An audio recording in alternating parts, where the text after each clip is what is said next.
you don't get it, kid. Except for this conversation, my life is perfect. God damn indeed, Noob Noob. Rick and Morty Season 6 might have finally restored my faith in the franchise. With easily the strongest premiere since Season 3, Solar Ricks brought everything we could have wanted and more. From not immediately ripping the show back to the status quo, actually dealing with the consequences of evil Morty's victory, to Morty's guilt about abandoning his family, more answers about Rick's past, Space Beth is actually here, and the appearance of the show's new antagonist, the true Rickest Rick. So many developments, so little time. I'm Sarcastic Chorus. Please like, share, and subscribe. It doesn't really matter, but I'm petty, and it makes me feel nice. Shush, Morty. As this is an episode all about providing new context, here's some of mine. I've been a Rick and Morty fan for a while, and I was thoroughly unimpressed with the last 2 seasons. They weren't bad, but it never reached the collective high that was the first 2. I wasn't about to make a 3-hour video declaring Season 5 to be the fall of Rick and Morty, but I was waiting for it to make me give a shit. Being given a 72 episode order, the last 2 seasons really felt like we weren't getting this show's best. Some of the episodes felt like they were just the B material, that they were saving some of their best ones for later down the line, hitting us with jokes that probably killed in the writer's room, but in practice were just kind of lukewarm to weird. The best way I've heard someone describe Rick and Morty now is that it low-key feels like it hates how popular it's become. That it just was so happy when it was a relatively unknown show filled with high-concept ideas, dumb jokes, and just the right amount of twists.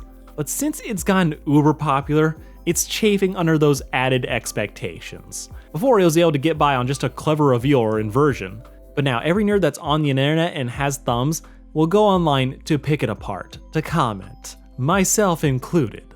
Where once good twists now have to be even twistier. Every episode needs to be a hit, or people will start talking shit. It wasn't enough to be clever anymore, it had to be smart. Genius even. This led to moments of what felt like genuine frustration from the show as it gave us Rick's backstories like a backhand, and I can't tell if Rick was being glib or just genuinely like, fuck it, fine, here you go. I personally don't need Rick and Morty to be super serialized to be good. I don't need it to be big-brained, or every episode to be amazing. What I needed, though, was for it to finally stop feeling like it's frustrated with itself and trying to talk down to Reddit. And this episode was the breath of fresh air I desperately needed. Alright, enough about my villain origin story. Let's talk specifics. This premiere picks up right after the events of Season 5's ending. Evil Morty said fuck the system, killed everybody, escaped the abusive relationship that was Rick, and broke the finite curve. It seemed like this caused the portal system to break down, or it was sabotaged by him before he left. Either way, Rick and Morty are left trapped floating in space. And at first, I was kind of a little bit worried with how this episode was gonna pan out, as it kind of just offhandedly dismisses all the other Mortys that they saved, just casually mentioning that, oh yeah, the other Mortys, they started killing and eating each other, freeing Rick and the show from the responsibility of having to deal with them. As much as I like the show and its ability to maintain a familiar status quo while subtly shifting the characters around that table, the show does have a habit of sweeping problems under the rug to maintain that familiar setting, and doing so with gusto. From jumping timelines to creating Space Beth, then all but telling her to fuck off, even Season 3's premiere, the Rickest of Rick and Morty premieres, in 20 minutes, threw all the plot developments of Season 2 into the shredder, as Rick single-handedly destroyed the government and the Council of Ricks. It's awesome in its execution, but it is an aggressive mood that sacrifices a lot of storytelling potential to get us back to the familiar. Thankfully, this season's premiere is all about taking those small forgotten elements and making them meaningful, even as it hand waves away less interesting ones. Though I'm sure they won't fully abandon this idea. With the return of Space Beth, whose climactic return is immediately undercut by a I can't hear you bit that I was immediately tired of. God, stop explaining! Stop explaining! Are you finished? She's not finished. Yeah, say what you want about Rick and Morty. They love to commit to actual physics when it's for a gag. Super glad to have Space Beth back though. The question of is Beth a clone or not was one of those questions I didn't want to have an answer to for a long while. So for them to immediately bring her back, then doing nothing with her, I was a bit miffed. Having her back here though to save a starving Rick and Morty is kind of the perfect way to reintroduce her. With her storyline with Summer and Domestic Beth, while being the weakest part of the episode, it's great to just have them bring her back, to have her play a bigger role from here on out. On returning to Earth though, I got a little nervous again that we were going to be stuck with another hard right turn into the status quo. But then Rick tries to reset the portal network for the pettiest reasons possible. I mean, you'll finally have to wash your robe? Good point. I need to reboot the portal index immediately. Rick inadvertently sends everyone back to their home dimensions. Rick, Morty, and even Jerry. As this episode reveals that the Jerry we've been with, who went through the divorce, isn't their Jerry. Morty grabbed the wrong Jerry back at the daycare, and being the simple man that he is, no one, not even him, noticed the difference. This was a long-held fan theory that added just a fun wrinkle to the episode, while also helping solidify one of the overarching themes of the show: finding happiness in the face of overwhelming nihilism. We've gone from Morty being horrified by the idea of replacing a different version of himself, being surrounded by familiar faces of what were effectively strangers. We've seen Morty grow, become desensitized to it, to the rest of the family embracing it. Regardless of where each member of the Sanchez family came from, this piecemeal family of misfits have grown to love each other and to ignore the labels that would only make them miserable, choosing not to hyper-focus on who's a clone, who's my real brother, who's my grandpa. All these details don't matter in the slightest, as they manage to grow and care for one another in spite of the infinite versions of themselves that exist.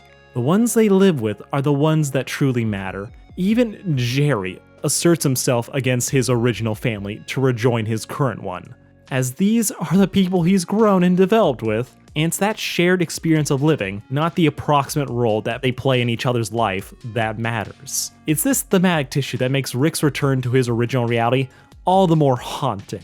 With full disclosure, I did not need or really even consider wanting to go back to here. It was a fake out that turned out to be real, and whatever happened on that other Earth didn't matter, which is a thought process Rick and I shared, which led to holy shit, what did Rick do? My mind is held captive in a time loop, trapped in the day of a traumatic event. Yep, this is horrifying. Rick has always been a self-centered asshole. For all his flippant actions though, we've seen him wallow in his own misery more often than not.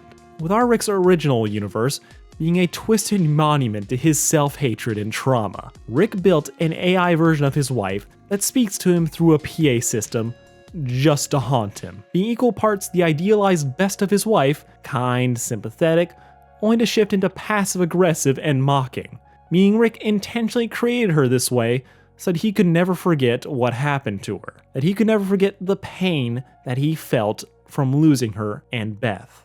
But this isn't just masochism. He did it so that he could never lose that anger at that other Rick that took them from him. And with that mindset, the choices around how Rick recreated his home, they really make sense. After his garage was destroyed by a bomb, he left to go kill the other Rick, going on a grand quest for revenge. At some point returning to his home, where he rebuilt his house exactly as it was, except for a single blast zone in the concrete, a constant reminder of what happened amongst a literal sea of reminders of what happened, including pop-up replays.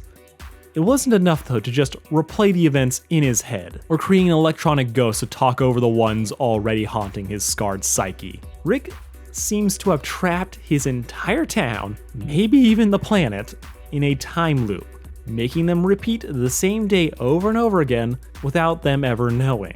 A fucked up Majora's Mask. But Rick, in his alcoholism, forgot that people will apparently still age in this loop. So they grew older as Rick left and forgot about them. Little kids grew up to be old women, dragging their dead dog. His neighbors, unaware at first, but eventually become cognizant enough to realize what's going on in their situation and to leave notes for the next day's version to find.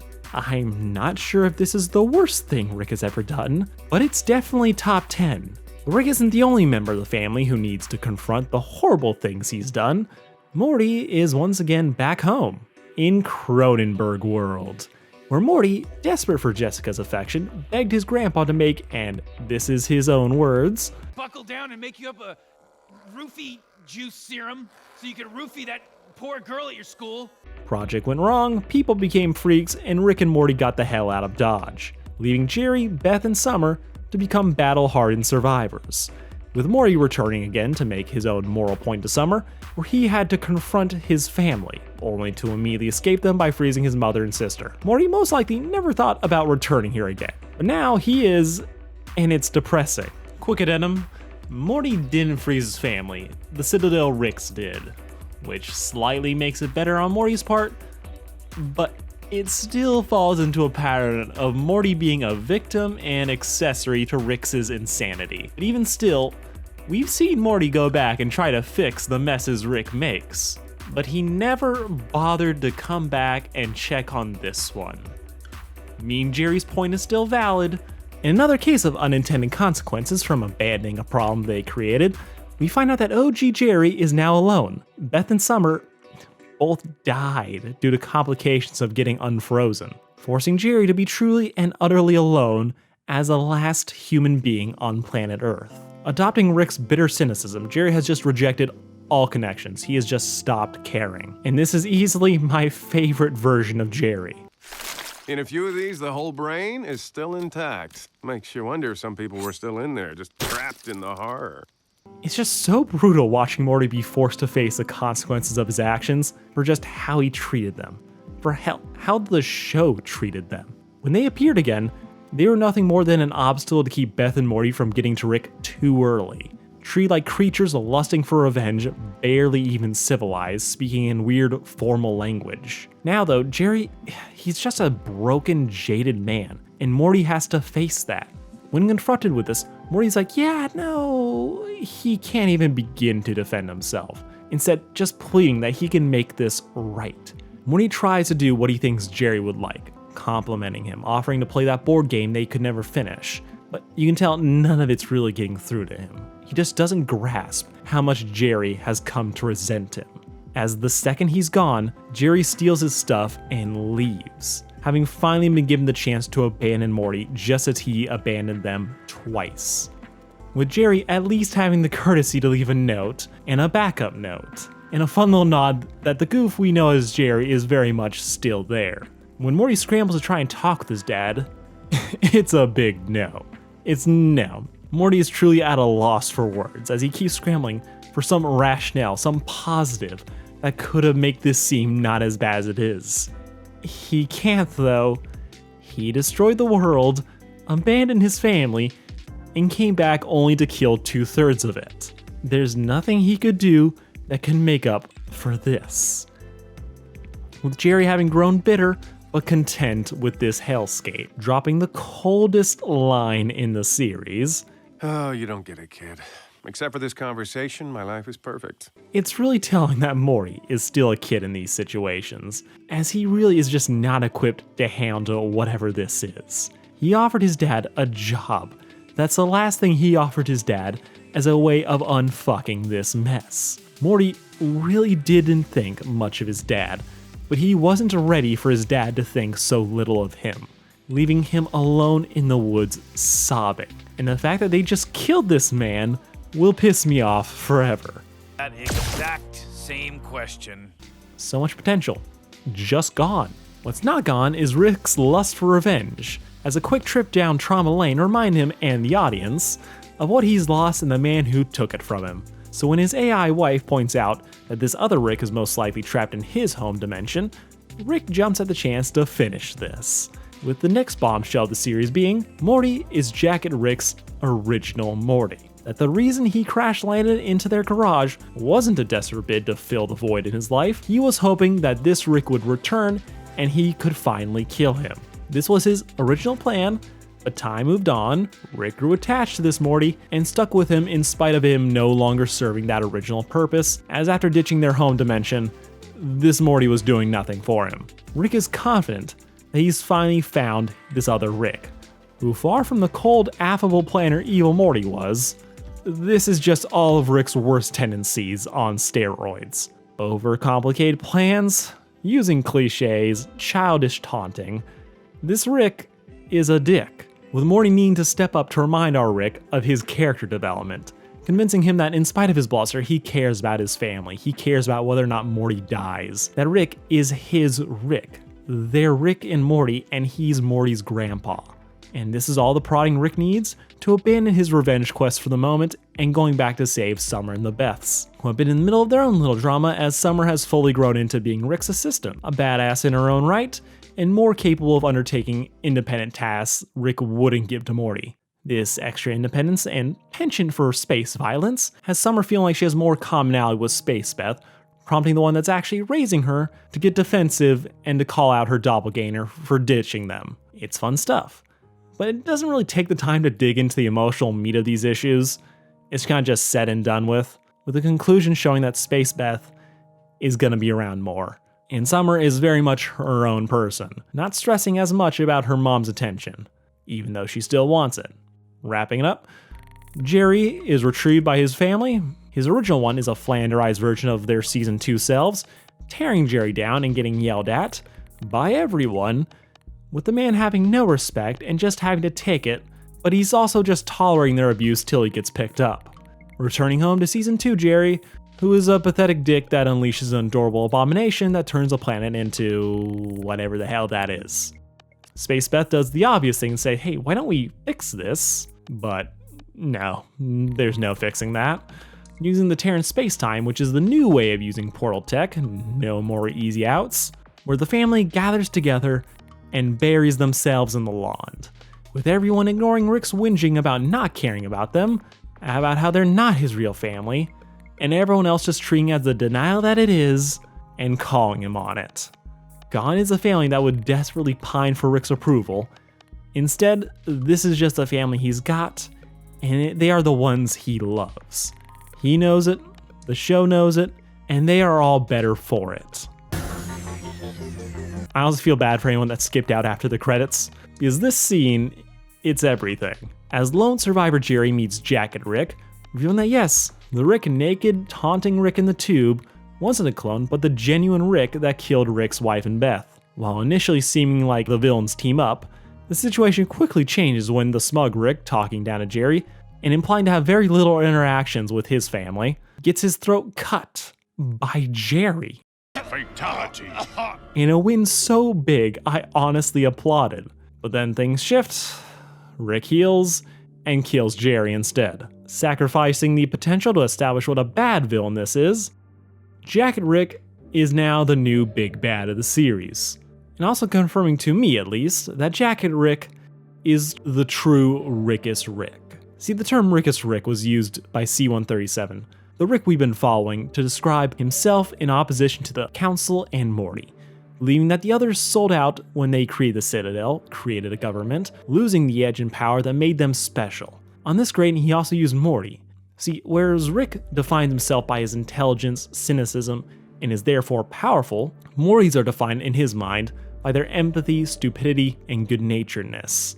Rick loves to hype himself up, to think that he is the best Rick, the one who stayed true to himself, that fought the other Ricks, and is the one that they all feared. However, while it seemed true then that he was the Rickest Rick, he pales in comparison to this new version of himself, as Jacket Rick is completely unconcerned with his family. Having abandoned his wife when he discovered interdimensional travel, he came to view all of his family as inconsequential, living out the mantra that Rick constantly espouses, that family means nothing to him and that they're all replaceable. While Rick likes to talk a mean game, he loves them, and he is desperate to not be alone.